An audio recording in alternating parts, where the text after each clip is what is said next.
The biggest difference between public speaking and everyday conversation is that giving a speech requires a lot of preparation, and it's much more formal. Part of that formality is you need to have supporting evidence. Supporting evidence at your command for your ideas or your main talking points. A good place to start after writing out your 3 main talking points in complete sentences is to find supporting evidence for each point. Best practices would be to find a variety of supporting evidence for each talking point. It's better to have too much information than not enough. First, try defining a term for the audience. Make sure you're all on the same page about what you're talking about by defining it with information from the most credible source that you can find.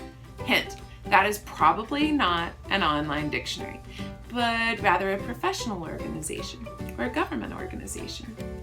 Next, for each talking point, find an example. Give the audience an example of what you're talking about in a single sentence. This not only improves audience comprehension, but it helps them connect your point to their real-world experience. Next, try finding a statistic that relates to the point you're trying to make. A statistic is information that is given numerically.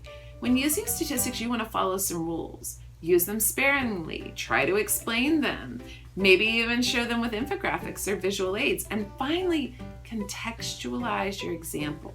Build it into your speech. Don't just drop it and move on. Another very effective type of evidence that I like is testimony. Either expert testimony by a credible source or peer testimony from someone who has experienced your topic. Some peer testimony can even play a larger part in your speech if you share a narrative of someone's experience as your topic. For example, you might share peer testimony as a story in your introduction. If you do a lot of research, you might quickly realize that you might have too much information for the length of your speech, and that's okay. Remove the information that doesn't advance your purpose and your talking points.